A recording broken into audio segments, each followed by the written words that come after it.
La Sociedad Dominica de Medios de Comunicación, Sodomco, presenta A Pensar Más con Rosa María Palacios.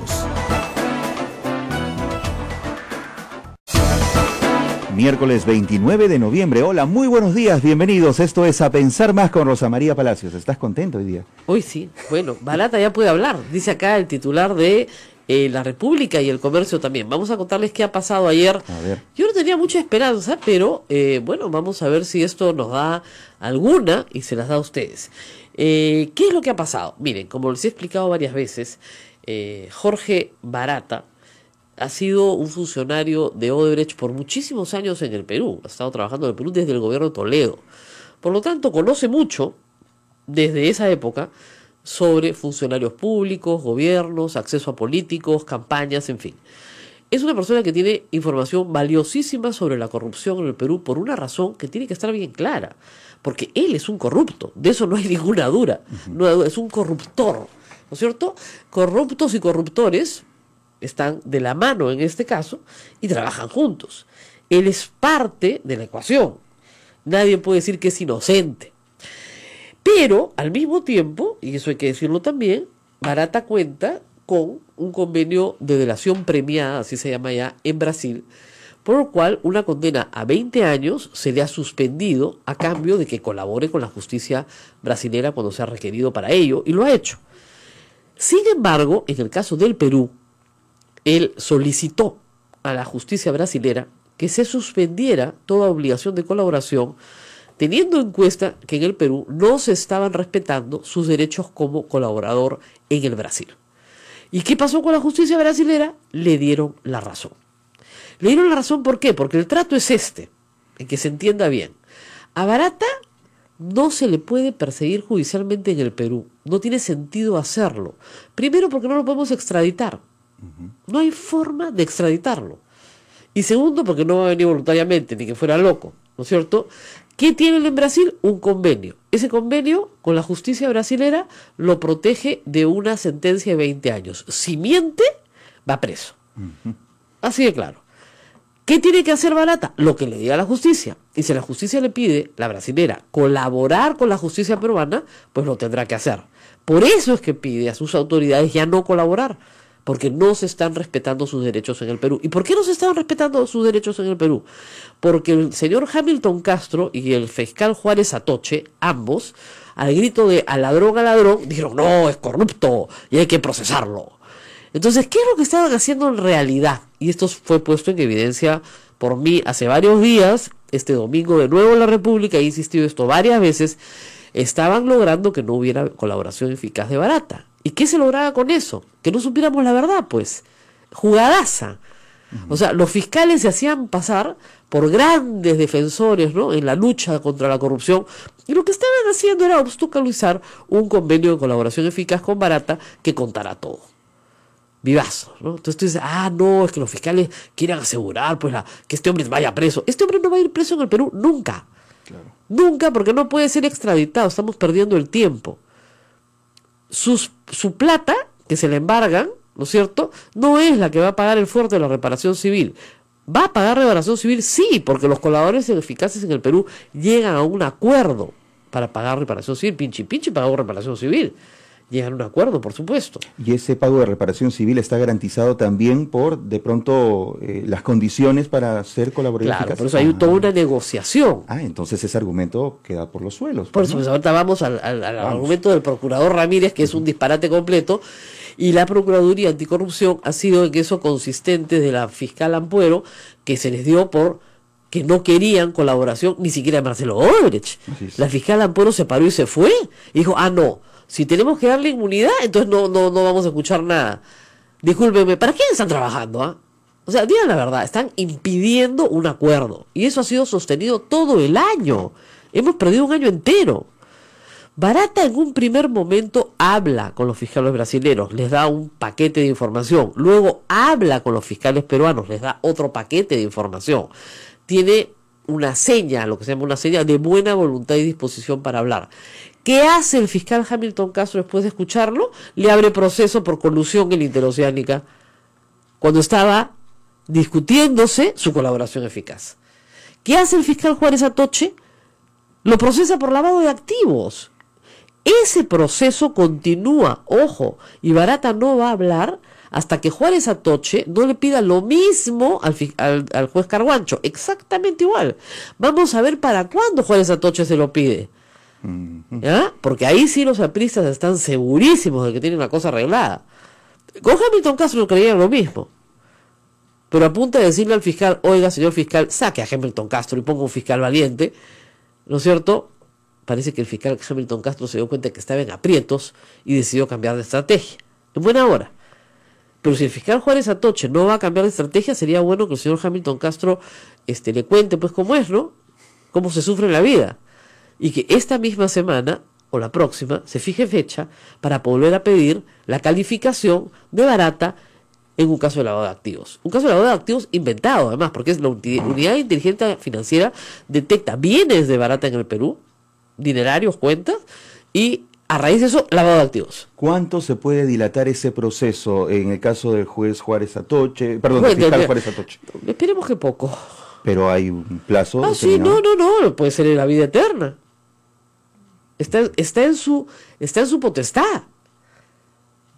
Pero ya está clarísimo, pues, quienes obstaculizan una colaboración eficaz. Barata se ha guardado lo más importante de su colaboración eficaz. Obviamente no nos iba a regalar toda la información porque tiene que tener garantías absolutas de no ser procesado en el Perú y que le dejen sacar su plata. Su plata son su AFP, ingresos que tenía en cuentas bancarias en el Perú. La información que tengo es más o menos que son 3 millones de soles entre todo lo que tiene. Ha vivido más de 15 años en el Perú. Sus ahorros, lo que fuera necesario. A cambio de eso, se puede negociar efectivamente el pago de una reparación civil. Pero obviamente el pago de la reparación civil de Barata no es el pago de la reparación civil de Odebrecht empresa, que sí es el tercero civilmente responsable y sobre el cual ya hay un decreto de urgencia que es un disparate, pero está ahí para garantizar un fideicomiso y una ley que es otro mamarracho completo que si es así el gobierno la tiene parada, porque quiebras a toda la industria de la construcción nacional. Toda. El gobierno la tiene parada y está mal, porque debería observarla. Y no la observa porque se muere de miedo. Porque la observa, ustedes están ayudando a los corruptos. No, no están ayudando a los corruptos. Están ayudando a la industria de la construcción peruana. No están ayudando, están salvándola. Está muy bien que el Estado cobre su reparación civil y para eso la estrategia la debe fijar efectivamente el procurador, que es el abogado del Estado y que está tratando de salvarla. Pero ¿qué hace el procurador ayer? ¿Qué hace el señor Ramírez? El desconocido señor Ramírez, porque no lo conoce nadie. Se opone a la nueva calificación porque no se asegura el pago de la reparación civil. Por el amor de Dios, ese es un cuentazo, pues, para usar las palabras de... Ese le gusta a Pepe Cano, un cuentazo. Eso es un cuentazo. Lo que quieren es que Barata, de cualquier forma, no hable, porque si habla, se jubila todos. Ese es el problema. Ahora, ustedes me dirán, ¿qué incentivos tiene Barata para no mentir? Si se le interroga en el marco de la colaboración y con presencia de fiscales brasileños, no puede mentir. ¿Se dan cuenta de la diferencia? Si se le pretende interrogar desde el Perú, en el Perú, ¿no es cierto? Puede ser lo que quiera. Pues no hay nada que lo conmine a no decir la verdad. Y Barata podrá ser muy amigo de Alan García, pero es mucho, pero muchísimo más amigo de Jorge Barata. ¿O no? Barata es amigo de Barata. Mucho más que Alan García. Entonces no creo que vaya a arriesgar su libertad ni su patrimonio por Alan García. Además sabiendo quién es Alan García. Ni Keiko Fujimori, ni Ollantumala, ni Pedro Pablo Kuczynski. Pero es evidente que en el periodo de García sí tiene mucho que contar. Lo que contó sobre Andorra y todas las cuentas que están ahí no es casual.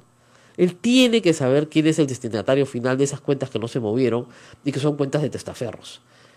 Entonces, lo que diga va a ser muy importante. Tan importante que ayer todos los trolls apristas y fujimoristas enmudecieron luego de que se conoció la resolución. La resolución está apelada, pero espero que el Poder Judicial simple y llanamente no le dé ningún mérito a la apelación del procurador. Y también espero que el fiscal Germán Juárez Atoche retire la estupidez que ha planteado de procesarlo por lavado, todos son lavados, por lavado de activos, sin ninguna otra prueba más que la existencia de dinero, ninguna otra prueba. Y comiencen a trabajar una colaboración eficaz en serio, El señor Hamilton Castro ha dicho que a principio del próximo año la puede tener lista, pero claro, al toque ha salido, por ejemplo, Mauricio Müller a decir, sí, pero solo para la interoceánica. No sean pavos, pues ya. O sea, discúlpeme, el señor Barata no va a hablar pues solo para la interoceánica y no va a hablar del resto. El señor Barata lo que quiere es que le devuelvan toda su plata, la que tienen incautada también por el caso de lavado de activos. O sea, quiere que le dejen la total libertad de la disposición de su dinero y no ir a la cárcel a cambio de contarlo todo. La pregunta es, ¿le conviene al Perú o no le conviene? Por supuesto que le conviene. ¿Barata es un corrupto? Sí. ¿Debería pagar? Sí. Pero es la única forma que tenemos, hay que escoger al delincuente que nos convenga, y este nos conviene porque no va a volver al Perú nunca más, ¿no es cierto?, para que nos diga toda la verdad. Si miente y se le descubre la mentira, va preso. Tan es así que hay contradicciones importantes entre el testimonio que le da originalmente a los fiscales peruanos y a los fiscales brasileños. No dice lo mismo. Por ejemplo, en uno no menciona a los brasileños, no les dice una palabra sobre Nañi Montero. Y a los peruanos sí. Entonces tiene que explicar todas esas contradicciones. ¿Ya? Tiene que explicar en qué casos sí y en qué casos no. En fin, tiene que dar información. Tiene que cantar. Se va a llamar La Serenata de Barata. Ahora, lo decíamos hace un año, la Fiscalía peruana necesita pues una semana con Barata, o más. Tiene que ir gobierno por gobierno, ministro por ministro, funcionario por funcionario, obra por obra. Discúlpenme, es un montón de trabajo. Y lo único que tienes que hacer es ser ordenado. Nada más. Empezamos por el principio. ¿No es cierto? Este señor, este ministro, esta obra, este gobierno regional, esta municipalidad, este alcalde, esta alcaldesa, ¿no es cierto? Entonces vas uno por uno, recoges toda la información y ahí sí puedes trabajar. El desorden en que se ha trabajado en el Perú no tiene explicación. Un casito de la interoceánica, el otro caso de los de la Andorra, el otro caso... No, señor, organicémonos. Y la otra cosa que tiene que salir pronto ya es el convenio de colaboración eficaz con Maiman, que es testigo clave para el caso de Alejandro Toledo, que esta vez sí tiene sus órdenes de captura, esperamos ya listas, y que el procedimiento de extradición se tramite de una buena vez. Pero lo de Barata va a ser central también en el caso de Toledo.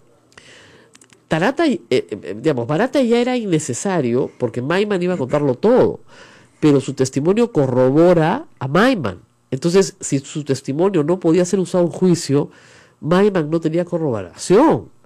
¿Y por qué no podía ser usado en un juicio? Porque no iba a ratificar nada. El colaborador eficaz confiesa, lo cuenta todo, con lujo de detalles, se corrobora lo que dice, y luego en el proceso oral ratifica la información dada. Si Barata no va a venir al Perú, eso se puede hacer hoy por medios modernos, por Skype, y participar en la audiencia sin ningún problema, y se ha hecho, ¿ya? Pero, y ser confrontado a través de Skype y todo lo demás, pero no va a venir al Perú, eso está claro. Pero se tiene que hacer. Si no se ratifica el testimonio, la defensa de los procesados dice, señor, no se ha ratificado el testimonio. Y como no se ha ratificado el testimonio, no tenemos pues probanza cierta de lo que ha dicho este señor sea verdadero. Claro. Entonces es bien complicado. Esta ha sido una reacción de Hamilton Castro, creo yo. No sé si escucha este programa o ve el programa de La República o lee mi columna en La República, y no soy la única, pero a varios que hemos estado diciendo que la Fiscalía ha obstaculizado sistemáticamente un convenio de colaboración con, no solo con Barata, con todos, porque el señor Hamilton Castro, que es el jefe tarea especial anticorrupción, no ha logrado en un año sacar una sola colaboración eficaz. Una. Y sin eso no hay caso. Entonces, esto está cambiando la historia nuevamente. Debe estar aterrando a un montón, ya sabemos a quiénes. Porque además hay que decirlo, las medidas limitativas de derechos se han aplicado a todos, menos a Alan García y a Keiko Fujimori. A todos. O sea, incluso a presidentes regionales, a miembros del Ministerio de Transportes y Comunicaciones, todos tienen o prisión, o impedimento de salida, o comparecencia. Piensen ustedes en Moreno, en Susana Villarán, en Álvarez, en Nuyo, en Cuba, en todos estos tienen algo, bueno, los Humala, están presos, ya. ¿Cuáles son las medidas limitativas de los derechos, no es cierto, de Alan García y Keiko Fujimori por hacer exactamente lo mismo que los Humala? Hasta ahora, ninguna. ¿Cuáles eran las medidas que tomaba la Fiscalía para lograr una colaboración eficaz con Barata? Cero. Y Barata es el acusador de los Humala. Dicho sea de paso, y entre paréntesis, parece haber un grave escándalo en el caso de los Humala. Y ahí también los fiscales van a tener que explicar qué miércoles han hecho. Ollantumala, a través de su Twitter, y hoy el doctor Nakazaki, que ya es más creíble que Ollantumala, la verdad, ha señalado que han utilizado al testigo, aspirante a colaborador eficaz número 1 y al aspirante a colaborador eficaz número 3, que corroboran lo que dice el 1, ¿no? Lo que dice el 1 es corroborado por el 3, está muy bien, pero resulta que el 1 y el 3 es la misma persona. Esa es la denuncia. Entonces están pidiendo a la Fiscalía que transparente la información, no al público, sino a ellos, o al juez, para demostrar que no son la misma persona, y aparentemente sí son la misma persona. Esa es la denuncia del doctor Nakazaki. Con lo cual, ya estar preso sin corroboración de lo que se te acusa, y es, la cárcel de los Humala es una cosa alucinada. Ya yo simplemente no lo puedo entender. Porque o van todos, o no va ninguno. En este caso, si Barata no hablaba y no ratificaba nada, pasaban 18 meses en cana y después lo soltaban porque no había pruebas. Pero Alan García cumplía con su propósito de venganza por la mega comisión. Porque está claro que Alan García y el APRA tiene un gran poder dentro de la Fiscalía. Y si no fuera por la presión que estamos haciendo los medios de comunicación, en este momento eso continuaría. O sea, no quieren que Barata hable. Ese es el punto. Si Barata habla, todo se cae. Si Barata lo cuenta todo, todo se cae. Entonces hay que hacer que Barata hable. ¿Cómo hacemos eso? Diciéndoles en su cara a las fiscales que están colaborando con el entorpecimiento de la justicia y que tarde o temprano ellos también van a caer, porque la corrupción se infiltra en todas partes, ¿eh? Y en la Fiscalía también. Y que si el fiscal Sánchez quiere seguir teniendo el respaldo de la población, que lo tiene hasta ahora, porque es víctima también de una venganza política de Keiko Fujimori, tiene que dar un giro radical y cambiar a todos aquellos fiscales que están impidiendo la declaración de Barata. Y además, no solo es Barata, hay 3 o 4 altos funcionarios de Odebrecht que han trabajado en el Perú y que conocen también detalles de una o más operaciones realizadas en el Perú y que pueden ser perfectos colaboradores eficaces también, pero ni siquiera se han movido a buscarlos a ellos. Mameri, que es una persona importante, nada. Entonces, tú dices, ¿esto es una buena noticia? Sí, lo que ha sucedido ayer. ¿Ha sido por presión de los medios? No me cabe duda. Porque lo lógico era que si Pablo Sánchez se quiere quedar, retire a los fiscales que no le están funcionando. Porque no le están funcionando. Además, han mentido. Acuérdate cuando van a tomar la primera declaración de Marcelo Odebrecht y Gustavo Gorriti saca en IDL toda la información. ¿Qué saca la Fiscalía como comunicado? La Fiscalía de la Nación. Un comunicado diciendo que las versiones periodísticas son falsas, llamando mentiroso a Gustavo Gorriti, para beneplácito de la orgía de trolls que se le tiraron encima con el hashtag miento como Gorriti, cuando había dicho todo lo que había dicho era verdad. Eso fue patrocinado por quién, con el auspicio de quién, de fiscales.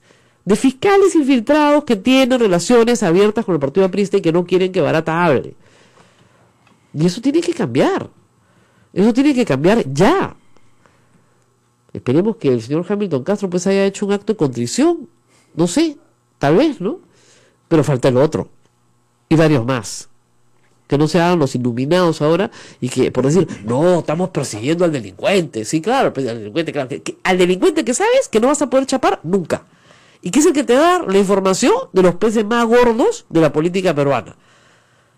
A ver, pues, ¿no? Rápido, que hablen y que hablen todo.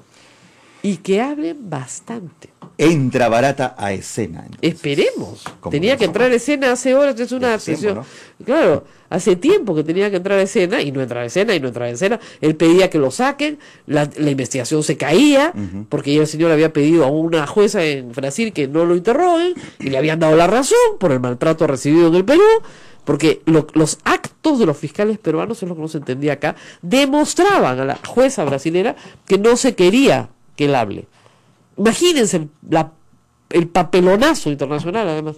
En fin, nos vamos a la pausa y regresamos con más. Así es, eso es A Pensar Más con Rosa María Palacios. Sodomco, Sociedad Dominica de Medios de Comunicación. 8:23, continuamos. La pregunta de los fiscales.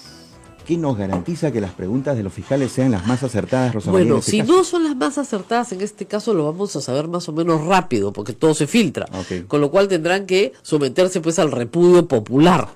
Como pasó la primera vez que fueron a hablar con Marcelo Odebrecht, ¿no? Que solamente le preguntaban por Humala. Y no le preguntaban por Alan García, no le preguntaban por Keiko. Y Marcelo Odebrecht lo dice él espontáneamente. Sí lo dice. Les dimos a todos. Y han regresado a Brasil a preguntarle lo mismo. Bueno, que se queden un mes, pues en vez de estar yendo y viniendo y le preguntan todos juntos. Pero como te digo, gobierno por gobierno, funcionario por funcionario, obra por obra. Y así se hace, ordenadamente. Si vemos que no se está preguntando de determinadas personas, no se está preguntando completo, no se está preguntando lo que se tiene que preguntar. Para eso hay prensa, pues felizmente todavía hay algunos nichos, ¿no es cierto?, pequeñitos, que estamos interesados en que la corrupción no avance en el Perú, y tenemos estos huequitos humildes donde peleamos para que, y no se escuchan, porque saben que millones de peruanos sí nos escuchan. Pequeñitos pero que hacen bulla. Pero potentes, como Sí, dicen. bien fuertes. Competencia. Ajá. La Conferencia Episcopal también ha sacado un comunicado importante sobre este tema. Ustedes saben que la Conferencia Episcopal no habla pues así de frente, como hablo yo, tiene un lenguaje un poquito más alturado, y les voy a leer lo que dicen. Dice: democracia, institucionalidad y Estado de Derecho. Miren ustedes que la Conferencia Episcopal hable de esto, es raro, ¿no? Bueno. La Iglesia, respondiendo a su misión de acompañar e iluminar a sus fieles y a todos los hombres de buena voluntad en su camino hacia el bien común, ve con preocupación los momentos que vive el país, remecido por las circunstancias políticas que todos conocemos. Nunca les gusta decir cuáles son, ¿no? Pero ya sabemos de qué están hablando. Están hablando de el fiscal de la Nación, están hablando de los miembros del Tribunal Constitucional y están hablando del caso Lavallato. En el contexto actual, continúa el comunicado, nos preocupa, como a toda la sociedad peruana, el posible debilitamiento de la institucionalidad en los poderes del Estado y la corrupción que golpea los diversos estamentos de nuestra sociedad. Escribía el filósofo alemán Jacques Maritain en su libro El hombre y el Estado. La función concreta del Estado, su función principal, es velar por el orden legal y la aplicación de la ley. Pero el Estado no es la ley, el Estado es un instrumento al servicio del hombre. La Iglesia defiende la institucionalidad, así como la división de poderes del Estado. Esta división es el principio del Estado de Derecho, en el cual es soberanía la ley y no la voluntad arbitraria de los hombres. Paracho, esto está muy bien, ¿no? Para ser, ¿no es cierto?, sacerdotes dominan su filosofía del derecho. Es clarísimo, ¿eh? Algunos dirán, no, pero eso, así no pensaba la Iglesia en el siglo XIX. Tin, tin, tin. Estamos en el siglo XXI, mira el almanaque. Ya cambió. Muy bien. ¿Qué más dicen? La Conferencia Episcopal Peruana. Los peruanos estamos asombrados por las numerosas denuncias de corrupción. No podemos ignorar que este problema es un fenómeno antiguo, pero somos conscientes de la gravedad que está alcanzando en nuestra sociedad, lo que puede detener el desarrollo y fomentar nuevas formas de criminalidad. En los últimos años, tanto en la sociedad civil como en el gobierno, se ha tomado conciencia de la necesidad de combatirla, ya sea en el ámbito político, ya sea en la sociedad civil, pero aún hay mucho por hacer. Esta amenaza ha tenido una respuesta de rechazo por parte de todos los sectores sociales, con los cuales compartimos el mismo sentimiento, ya que, comillas, entre las deformaciones del sistema democrático, la corrupción política es una de las más graves porque traiciona al mismo tiempo los principios de la moral y las normas de la justicia social. La corrupción distorsiona de raíz el papel de las instituciones representativas. Cierro comillas. Invocamos a todos los peruanos a construir puentes que desde la verdad y la justicia fortalezcan las bases de un país de hermanos unidos por la esperanza. Es el lema de la Avenida del Papa. De cara al bicentenario construyamos un Perú sólido en sus instituciones y firme en la lucha contra la corrupción. Presidencia de la Conferencia Episcopal Peruana. Este ha sido el comunicado en defensa de la democracia institucional y Estado de Derecho. Me parece bien claro, ¿no? Digamos, como ustedes saben, Los obispos no hablan pues de una manera así como que hable ladrón, no sé, esas cosas no dicen, ¿no? Pero lo que están diciendo es que acá hay una vulneración al Estado de Derecho clarísima, que la división de poderes está en un momento débil porque se están inmiscuyendo, y se refiere al Congreso con otros poderes del Estado, y que la corrupción está en todas partes y hay que denunciarla y hay que seguir haciéndolo. Para hablar de este tema está conmigo Samuel Abad, abogado del fiscal de la Nación, también abogado de un magistrado del Tribunal Constitucional, así que está metido en los dos casos, pero vamos a hablar primero de uno después del otro. Él es especialista en Derecho Constitucional, Derechos Humanos, y además un compañero mío universitario, compañero de mi esposo de la misma promoción, al cual conozco desde mi juventud, autor de muchísimos libros en esta materia. Es abogado ahora en el ejercicio privado, pero también ha estado en la función pública en la Defensoría durante muchos años. Así que es una persona absolutamente competente, instruida en materia de derecho constitucional. Y tiene que rebatir el informe que va a redactar Karina Beteta. No puede ser, yo pensé que era broma, te juro. Le han encargado a la señora Karina Beteta hacer pues la acusación contra el fiscal de la Nación versus Samuel Abad. Eso no está bien, eso no está bien. Es como si nosotros tuviéramos que jugar el partido de fútbol, ¿no es cierto? Uno contra Brasil, otro contra Alemania, y otro, nuestro grupo fuera Brasil, Alemania, y ¿qué te digo? Pues a ver, escógete otro de esos. Ay, bueno, no sé, pues.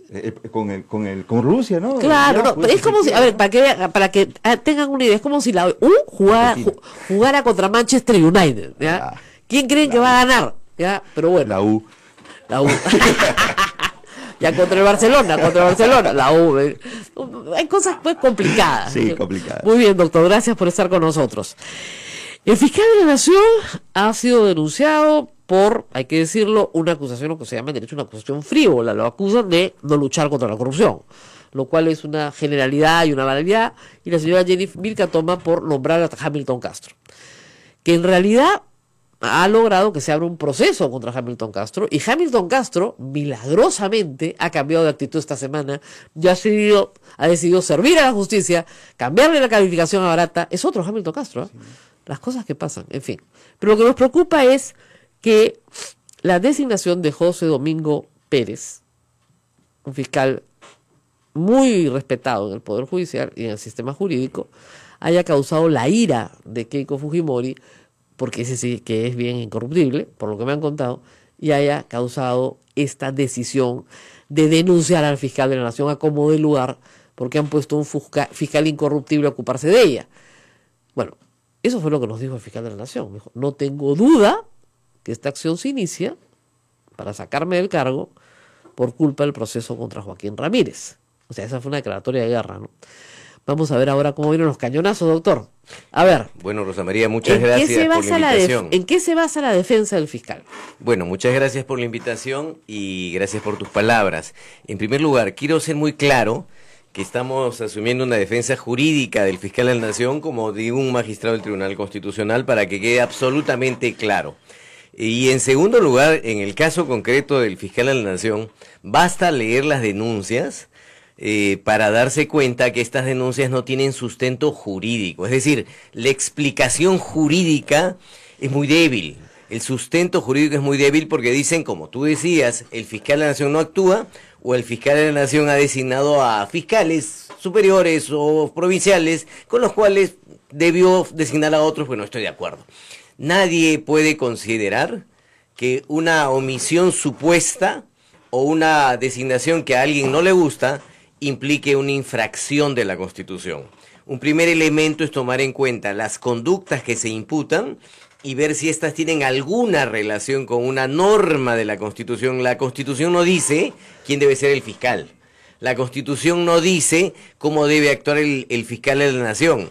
La Constitución más bien sí dice que el fiscal y los fiscales son autónomos.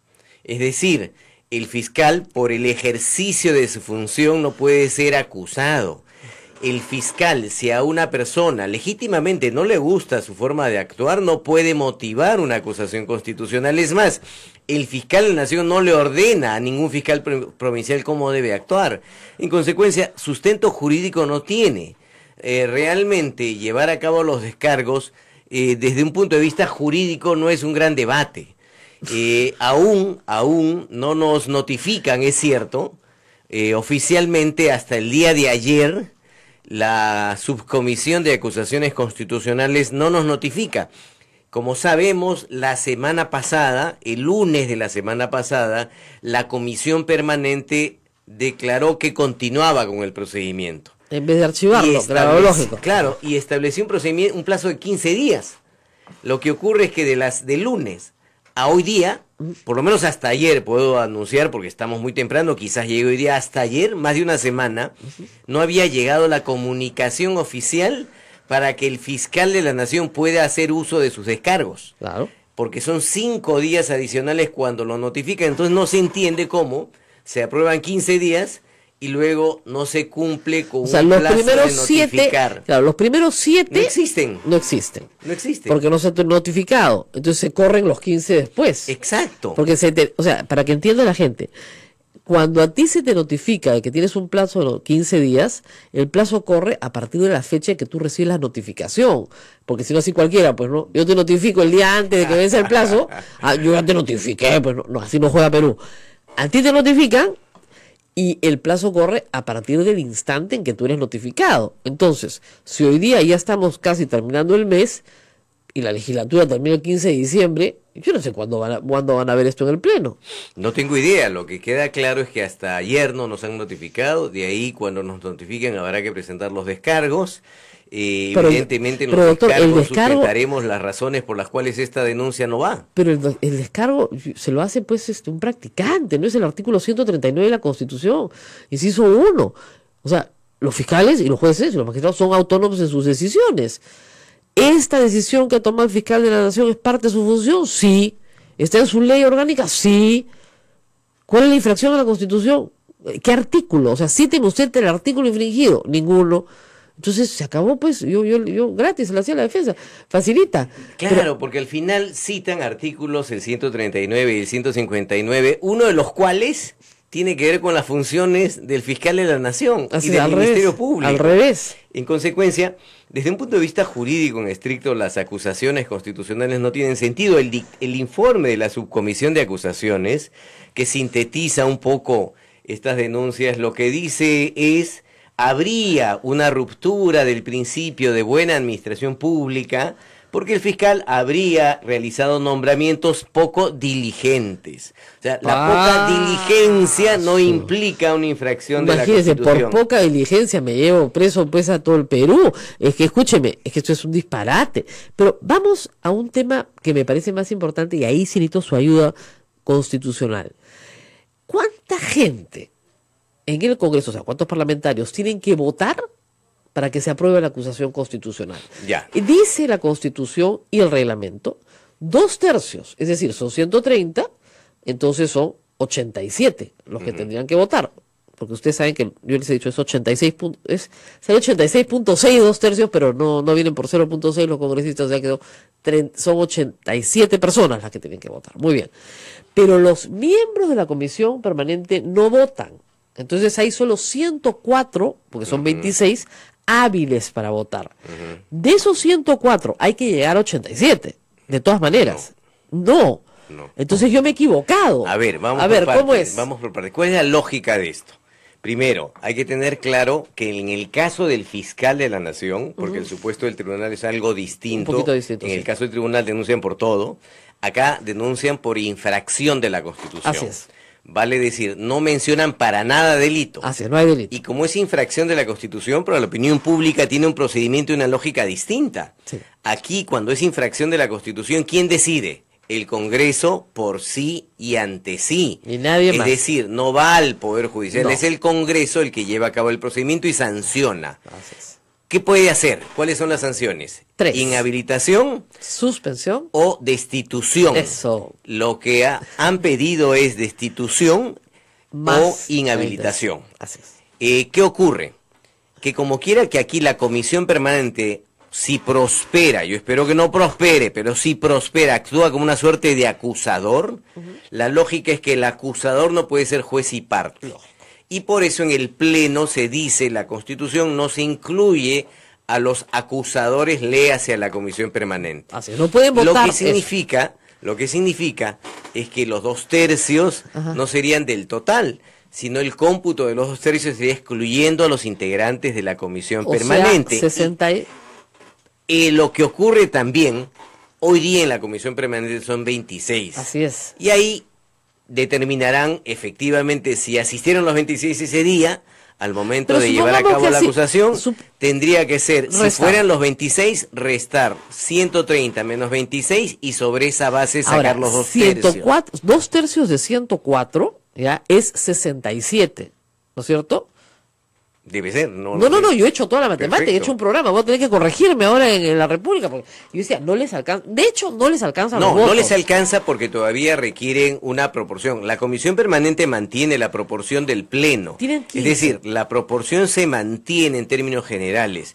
Ya. Pero lo que queda claro es que tal como está la situación hoy día, no cuentan con los votos. Es más, ayer diversas bancadas del Congreso de la República han exhortado a la mayoría para que archive estas denuncias que no tienen sustento, con lo cual están evidenciando que esas bancadas no darían un voto a una eventual acusación Exactamente. A constitucional. ver, vamos a hacer 2/3 de 104 en el supuesto de que los 26 hayan ido, es 69, ¿ok?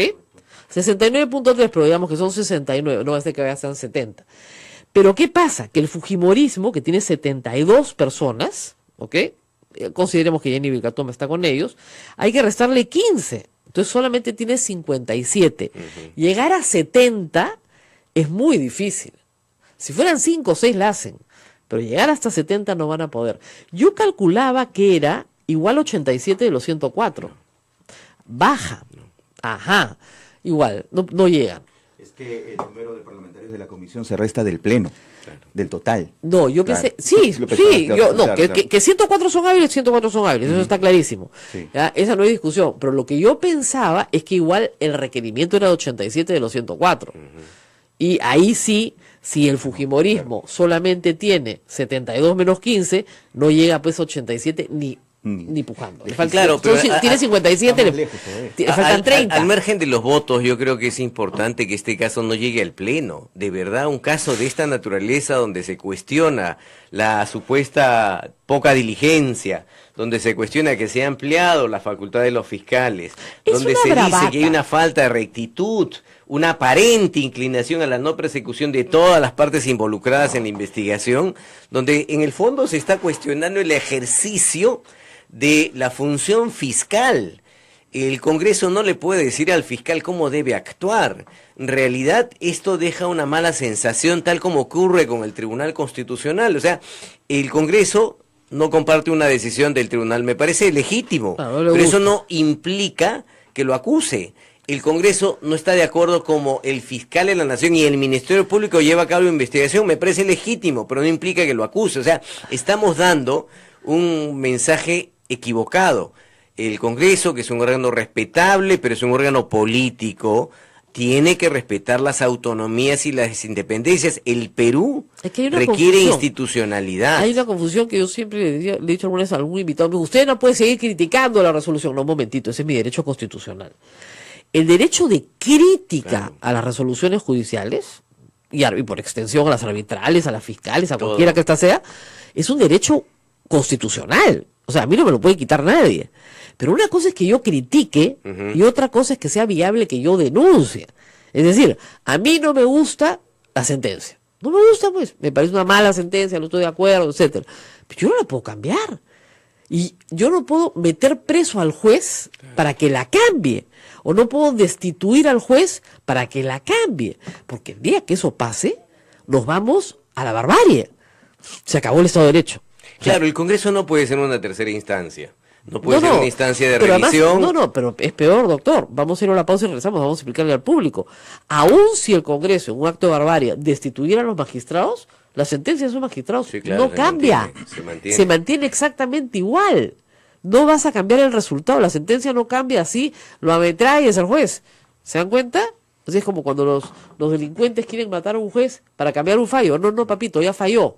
No hay nada que Salvo puedas hacer. que haya otra composición Que y cambie el fallo. decida la otra composición cambiar el fallo. O sea, Claro, tampoco en es una, que... claro, en una interpretación tampoco auténtica. es que, ¿no? exacto, tampoco es que se pueda... No está escrito en piedra, claro. Exacto, o sea- No, es que lo que pasa es que cuando se trata de, no el caso de los efectos del caso particular, sino de sentencias que establecen un criterio, la Corte puede cambiar su criterio. Años después descubre que han cambiado los hechos y todas las cortes constitucionales del mundo, en su evolución, si tú las examinas en 200 años, van cambiando sus criterios.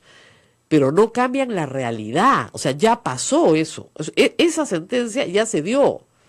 Y acá, lo único que ha pasado, y lo va a explicar el doctor Samuel, el doctor Abad, es que, o sea, miren, 3 más 0 es 3. Es así de fácil. El caso del Tribunal Constitucional es un caso de 3 más 0. Hay algunos que dicen que no, ahí dice 3 más 1 y es 4. Pero tú miras bien y dices, ahí no dice 3 más 1, pues ahí dice 3 más 0. No, dice 3 más 1. Lamentablemente el doctor Vergara no nos puede contar nada, porque ha perdido la memoria. Pero sus votos hablan. Pero ¿no? el voto habla. Vamos a ir a la pausa con el voto habla. Y después el chisme va a estar acá. No se muevan, porque va a haber un poquito de chisme también. Esto es A Pensar Más con Rosa María Palacios. Volvemos.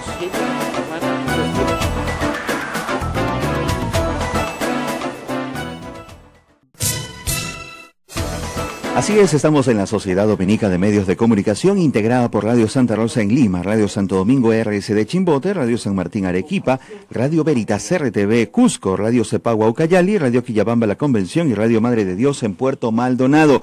Estamos con algunos comentarios y preguntas, Rosa María, que hay en Facebook Live. Nos dicen, por ejemplo, que cante barata y que lo haga bien, ya es hora de jubilar a todos los corruptos que nos roban la esperanza de un Perú mejor, eso lo dice Julio González.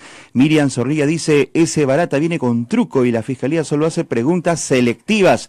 Y Richard Gutiérrez dice, aló, Consejo Nacional de la Magistratura. No, porque el Consejo Nacional de la Magistratura en este caso tendría que encontrar una infracción en la conducta del fiscal de la Nación, como es el caso de Ramos. Ramos en día sí es destituido claramente por el Consejo Nacional de la Magistratura. Dicho sea de paso, su caso no se ha visto en la Comisión de Acusaciones Constitucionales y tiene 2 años esperando, ¿no? O año y medio esperando. Entonces, ahí tienen una diferencia. Acá no hay una acción del Consejo Nacional de la Magistratura porque no hay nada de qué acusar al señor Pablo Sánchez. Yo lo único que lo puedo acusar a los fiscales, que son cada uno autónomo, y además esa es otra cosa que no entienden. Pablo Sánchez no puede levantar el teléfono y decirle, aló, fulanito, ¿me metes preso fulano? Así, eso. Si lo hace, viola la autonomía. Claro, si pues. lo hace, meritaría una acusación por eso. Exacto, Es absurdo. es absurdo, ¿no? Y ahora vamos por fulano, vengano, y ahora, así no funciona. O sea, no es el gamonal del fiscal, se dan cuenta, así no funcionan los poderes. No es que él, no, él tiene que trabajar con un montón de fiscales, organizar la institución y darle las herramientas a todos para que puedan trabajar. Eso es lo que tiene que hacer, esa es su función. Ahora, los resultados para mí y para muchos son malos. A un año del proceso de Lavallato son malos. Pero eso no quiere decir que votando al fiscal Sánchez vayan a mejorar las cosas. Porque, ¿qué pasa? Los que vienen, agárrate y persínate. Yo no sé cómo va a hacer eso. O sea, en julio, persínate, mamita, porque a todos los santos nos vamos a tener que encomendar. Sí, yo creo que el tema de institucionalidad es clave y unas acusaciones como estas de verdad no aportan a ello. En realidad el país necesita un sistema de justicia sólido, una fiscalía sólida, un poder judicial sólido. Mientras no tengamos eso, de verdad siempre podemos quejarnos. Quienes litigamos y vemos cotidianamente que un proceso de amparo demora 3 años, realmente no entiende qué está ocurriendo, porque además, claro, porque además precisamente los poderes públicos, los poderes políticos no hacen lo que deberían hacer para promover un cambio sustancial en el sistema de justicia. Ahora, hablemos del Tribunal Constitucional. ¿Cómo no? ¿Cuál es su patrocinado? El presidente del Tribunal Constitucional, el doctor Miranda Canales. El doctor Miranda, muy bien. ¿Cuál es la defensa ahí? Porque ahí efectivamente hay gente que dice, no, estaba clarísimo. Hemos tenido al doctor Mesías sentado acá, que es candidato al Colegio de Abogados de Lima, diciendo, pero si estaba clarísimo. Lo dice en varios párrafos, vota con nosotros. ¿Por qué le cambian el voto si ha votado con nosotros? Primero, no hay ningún cambio de voto acá. Acá no hay ningún cambio de voto. Lo que ocurre es que en realidad no se ha examinado con detalle los alcances de lo que ha ocurrido y ha habido mucha desinformación. Primero, no hay cambio de votos. Segundo, no hay afectación de la cosa juzgada porque hay un vicio que se ha presentado. Tercero, no se ha reabierto el caso del Frontón porque siempre estuvo abierto. O sea, hay una serie de afirmaciones absolutamente falsas que se han efectuado. Ahora, ¿qué ha ocurrido?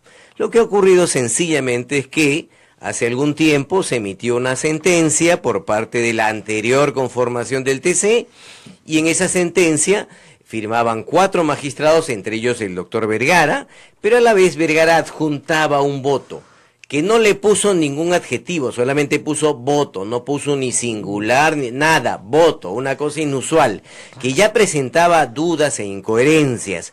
Como consecuencia de esta situación, la Procuraduría Supranacional comunica, no es parte de la Procuraduría, comunica este hecho al tribunal y el tribunal de esa época, ya desde esa época, decide resolver el tema porque se percata que hay un problema. ¿Cuál era el problema?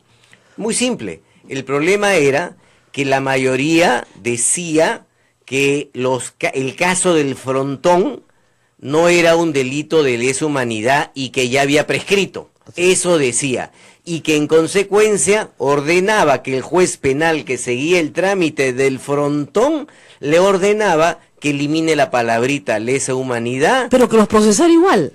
Que los procesara igual, pero que elimine la palabrita lesa humanidad. ¿Por qué quería que eliminen la palabrita lesa humanidad? Para que opere la prescripción. Obviamente. En consecuencia, eso es lo que decía la mayoría. El voto del doctor Vergara decía, yo no tengo competencia para pronunciarme sobre si es lesa humanidad o no. Eso no es mi competencia. Eso es competencia del juez penal. Primera discrepancia. Para los magistrados, los otros tenían competencia. Para Vergara no tenía competencia. A ver, no es lo mismo decir sí puedo que decir no puedo. No es lo mismo. Primera incoherencia. Segunda incoherencia, la parte resolutiva. En la parte resolutiva la mayoría decía que se anule la resolución y que se elimine la palabrita lesa humanidad. Y lo que decía Vergara, no, como yo no tengo competencia como TC, quien debe volver a dictar una resolución es el juez penal, porque él es el competente. Segunda incompatibilidad. Ante esta situación, los magistrados de la anterior conformación deciden resolver el tema. Lo que ocurre es que se demoran un montón, se demoran más de 200 días. El doctor Mesía retuvo el expediente más 235 días en su despacho. Y después el doctor Sardón. Y después se lo entregan a Vergara. Bueno, Vergara recibe el expediente, Vergara emite un voto que no les gusta. Y ahí un magistrado, el doctor Álvarez, dice, ¿este voto está mal? Sí. No está bien hecho. Le dice a Mesía, oye, esto está mal, hay que hacerlo de nuevo. Y el señor Vergara no cambia esa posición y al final queda pendiente el tema. No, y no la presenta oficialmente. La presenta oficialmente. Lo que ocurre es que sencillamente el magistrado Álvarez dice, esto no me está gusta. mal. Es más, lo declara públicamente. Hay un audio que hemos ofrecido como elemento probatorio donde dice eso. Ratifica que hay una incoherencia en el voto Bueno, y lo de dejan Vergara. pendiente y se queda en manos del doctor Sardón. Lo deja pendiente, viene a la nueva conformación. El doctor Sardón se encarga de hacer un proyecto de resolución, pasa tiempo, presenta un proyecto y ese proyecto no satisface a los demás magistrados, con lo cual se plantea una nueva versión este año y esa nueva versión es la resolución que ha sido objeto de la acusación constitucional. El doctor Mesía que decía que bastaba con 3 porque era un habeas corpus para tener la razón, que no había ninguna discusión con el cuarto voto. No es cierto, Así porque es. la ley orgánica del TC y el reglamento dice, para resolver se requiere mayoría. Mayoría simple, ¿cuál es la mayoría de 7? 4. Entonces, hasta donde yo sé es 4, ¿no? O sea, yo no sé cómo la mayoría de 7 es 3. Claro, pero Sí. recuerda que en una época conformaban salas, entonces eran 5-5. Claro, pero este caso no lo vio una sala, porque en salas eran 3. Claro. Pero ahí no estamos hablando de salas. Lo vieron los porque 7. estaban, claro, porque hubo votos singulares.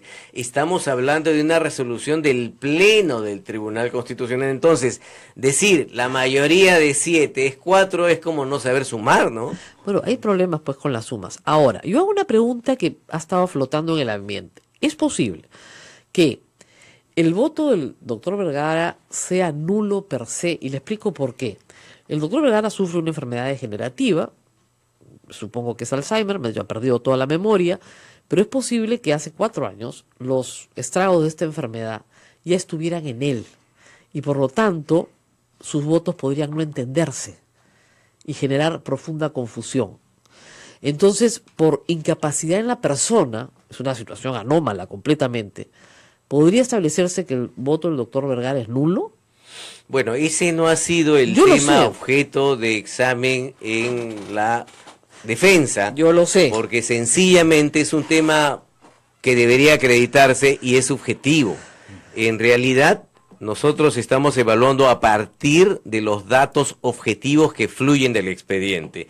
¿Y cuáles son los datos objetivos? Primero, el voto del doctor Vergara, que no decía ni fundamento de voto ni voto singular, sencillamente voto, tiene 2 incompatibilidades. Segundo, lo reconoció la anterior conformación, porque si no lo hubiera reconocido, Claro. no hubieran comenzado a discutir una posibilidad de un voto adicional resolviendo el tema. Pero en el texto Vergara dice que está prescrito.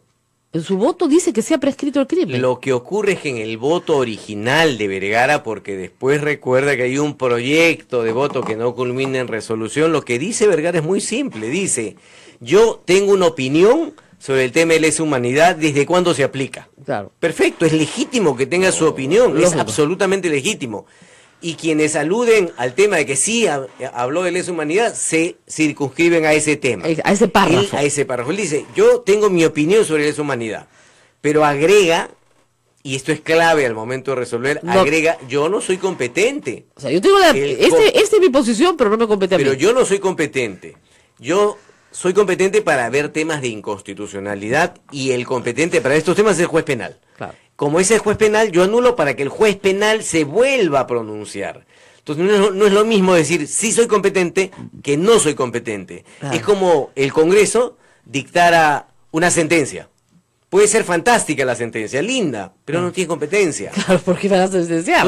Entonces, ahí lo que pasa es eso. Primero, Vergara dice algo y dice no tengo competencia, y después los magistrados de la anterior conformación tratan de resolver el tema, hay un voto que no es claro, y como consecuencia de ello no llegan a un acuerdo y dejan el tema pendiente. Luego se plantea, sigue el tema, y al final se resuelve. Ahora, más allá de eso, lo que queda claro, y de verdad ha sido claro, porque esto lo hemos expuesto en la audiencia, es que el voto de señor Vergara generaba contradicciones, generaba dudas interpretativas. Y una duda interpretativa, ¿a quién le corresponde resolver? Al Tribunal Constitucional. Al mismo tribunal, así es. Y no puede el Tribunal Constitucional, por resolver una duda interpretativa, ser acusado. Ahora, la resolución de la mayoría también era bastante disparatada, discúlpenme. Si yo le digo a una persona, a un grupo de marinos que han presentado un habeas corpus, ok, les digo, fíjense, ustedes tienen que volver a ser juzgados. Eso es lo que dice la Corte Interamericana de Derechos Humanos. Así que, a juicio. No procede el habeas corpus en ese extremo, pero ustedes tienen que volver a ser juzgados. Tenemos que cumplir con el mandato de la Corte Interamericana. Muy bien. Pero a la vez les digo, fíjense, ha prescrito. Pero, oiga, tienen que ser juzgados, pero les estoy dando mandato de que sean juzgados. Pero como no es crimen de lesa humanidad, ha prescrito. Pero que lo declare el juez. Oiga, es bien contradictorio, es una tintería entre nosotros, ¿no? O sea, te digo que sí le estoy haciendo caso a la Corte Interamericana, pero no le estoy haciendo caso a la Corte Interamericana, en la misma resolución. Claro, al margen de la acusación, si uno comienza a revisar con análisis estrictamente jurídico y de Claro. derechos humanos la sentencia Claro. de la mayoría, es absolutamente incoherente. ¿Por qué? Porque la Corte Interamericana, en el caso de Durango y Ugarte, dice que tiene que investigarse, lo cual reconocen en la sentencia, Así es. pero dice investigarse y de encontrar responsables, sancionarlos. Así es una condena. Entonces, pide ¿cómo condena. puedes sancionarlos si el tribunal te está diciendo investígalos todo lo que quieras, Pero no los condenes? pero ha prescrito, ¿ah? Claro. Si ha prescrito ya no los puedes sancionar. Exacto. Entonces, es incongruente con lo que dice. Al margen de eso, el tema que motiva la acusación es muy grave, porque lo que está diciendo el Congreso es que el Congreso puede corregir la interpretación del Tribunal Constitucional y esa corrección no va a implicar una nueva resolución, obviamente, sino va a implicar la destitución. Ahora, es más, va a terminar, no solamente la denuncia es por destitución por infracción, sino por delito. Por o sea, prevaricato. los acusan de prevaricato. No puede haber prevaricato nunca si hay interpretación. a ver, para que Jamás. entienda la gente, prevaricato es fallar en manifiesto y opuesto sentido a la ley. La ley dice que esta persona no comete delito, yo digo que sí comete delito, eso es prevaricar. O sea, estoy fallando contra lo que dice expresamente la ley. La ley dice que lo tengo que meter preso, y yo no lo meto preso. Eso es prevaricato. ¿Por qué? Porque se presume que los jueces se han coludido con alguna de las partes para fallar en contra del texto manifiesto de la ley. Este no es el caso. Absolutamente. Ahora, ahí sí hay que decirle al público que el procedimiento es diferente. Es decir, por el juicio político, lo que explicamos que aplicaba para el fiscal, funciona. Pero cuando se trata de delito, funciona de otra manera. Entonces hay que explicar un poquito, Doc, para que me gusta ilustrar a mi público, pero en los términos así bien, Sí, claro, bien sencillones. lo que ocurre es que son dos supuestos distintos. Exacto. Los altos funcionarios tienen una prerrogativa, que es no pueden ir directamente al Poder Judicial, pasan por el Congreso de la República. No cualquiera, sino solamente los altos funcionarios. Uno de ellos son los magistrados del Tribunal Constitucional. Así es. ¿Qué implica? Que si les imputan delito, ojo, acá no solamente les imputan delito, les imputan todo. Todo. Si les imputan delito, antes el Congreso tiene que decir haber lugar o no haber lugar a causa. Y si declara haber lugar, puede decir lo suspendo o no lo suspendo para que vaya al Poder Judicial. Exacto. Y como el Poder Judicial evalúa los delitos, ahí determina si los condena o no los condena. Es decir, es un procedimiento distinto. Pero al margen de ello, lo que quería anotar es que es muy grave la situación que se presenta, no solamente con el fiscal de la Nación, porque ataca directamente su autonomía y su independencia por el ejercicio de la función fiscal, sino también el Tribunal Constitucional, porque también ataca una decisión jurisdiccional. Claro. En la audiencia que se ha realizado el día lunes, era una situación increíble. Tenías acá los 4 magistrados denunciados, o sus abogados, mejor dicho, los abogados de los magistrados denunciados, y tenías al otro lado como testigos a los otros magistrados del tribunal A los actual y a los ex. Sí. Es decir, el Congreso tenía en el banquillo a todos los magistrados, los que fueron Y los que y son. los que son, para evaluar un tema jurisdiccional. O sea, ¿dónde está el respeto a la autonomía? Nadie duda que el Congreso tiene la facultad de investigar, pero estamos hablando de instituciones importantes, estamos hablando de un tribunal constitucional que todo el tribunal, salvo el nuevo magistrado que recién ingresó, salvo ellos, todos han estado en la audiencia, unos como testigos, otros como denunciados, y además los exmagistrados. Esto es increíble. Ahora. Es más, si me permites terminar, para darte cuenta del doble estándar. El año pasado, el fiscal de la Nación denunció a un magistrado, un exmagistrado, el señor Gerardo Eto, Ajá. por un delito. Le imputaban recibir dinero del alcalde de Chiclayo. Sí, me acuerdo. Y en ese caso, la subcomisión ni le dio trámite. Sí. Inmediatamente llegó la denuncia y automáticamente archivaron. Y venía con denuncia del fiscal de la Nación, una denuncia muy sólida con investigación fiscal, con testigos, con evaluaciones, con declaraciones, etcétera. Acá estamos hablando de una denuncia presentada por la parte en el proceso de habeas corpus. En un proceso hay 2 partes. Y en este caso, quien presenta la denuncia es la parte, una de las partes. Entonces, estamos dando el siguiente mensaje. Quien está en desacuerdo en un proceso, lleva a los magistrados al Congreso para denunciarlos. Ahora, y citan a todos. Ahora, Es increíble. Ahora, el problema es que ahí sí tienen los votos. Van a votar por separado, porque se vota por separado 1 por 1 en el caso de los magistrados del Tribunal Constitucional. Y la impresión que tengo, escuchando a Juan Cheput, gente del partido de gobierno, a Víctor Andrés García Belaúnde y a otros más, por supuesto al fujimorismo, a Lapra ni que se diga, es que no se van a volar a los 4, que eso va a ser lo más loco de todo. Solo necesitan volarse a 2. Nada más, porque el fujimorismo necesita controlar 4 votos, ya tiene 2, necesita 2 más. Es por eso que esto es un escándalo, porque esto es la captura del Tribunal Constitucional por parte del fujimorismo, utilizando una estupidez realmente como argumento.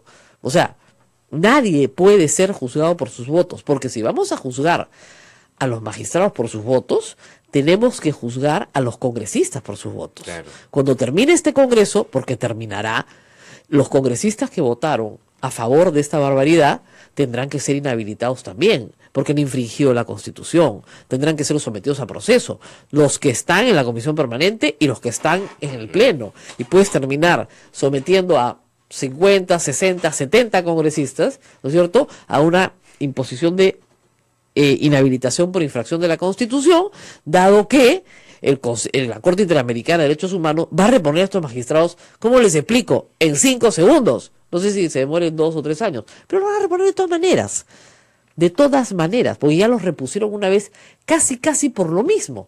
Por sus votos lo sacaron, por sus votos lo repusieron.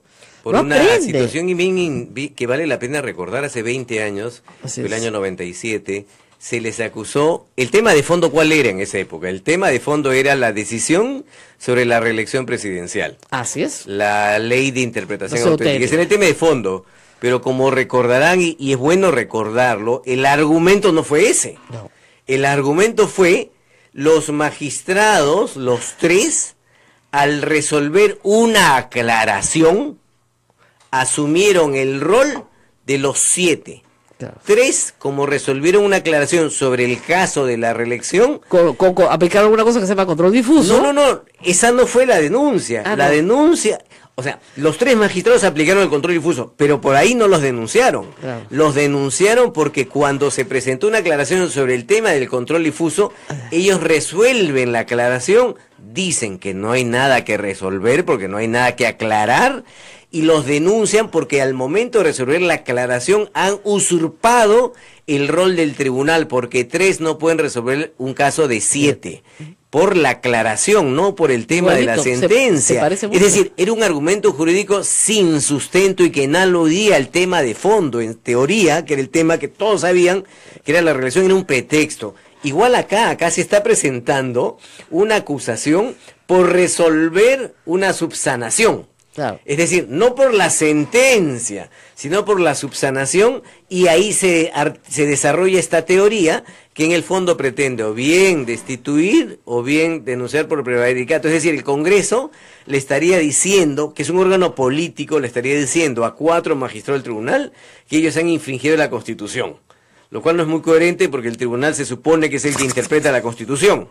Y el Congreso le estaría diciendo a los magistrados del tribunal que son delincuentes. Claro. Que son delincuentes porque han prevaricado. O sea, son 4 delincuentes determinados por el Congreso, o presuntos delincuentes, para que vayan al Poder Judicial. Y en otros casos, lo archivan de inmediato. Y uno de los que lo archivó integra la misma subcomisión y ahora es una suerte de acusador. Increíble. Bueno, muchísimas gracias al doctor Samuel Abad. Se nos ha acabado el tiempo. Espero que todos ustedes hayan entendido. He tratado de hacerlo lo más llana posible, porque a veces es complicado estos temas, pero los remito a la declaración de la Conferencia Episcopal.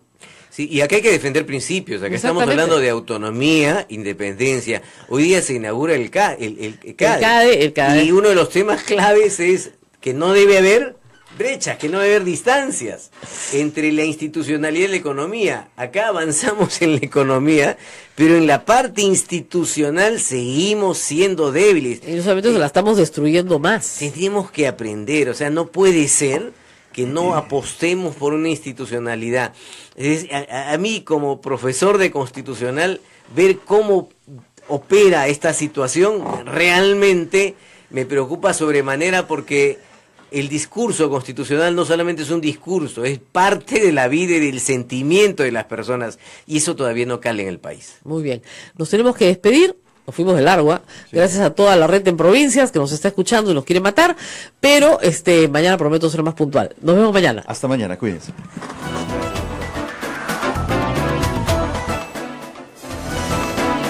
Hasta aquí, A Pensar Más con Rosa María Palacios.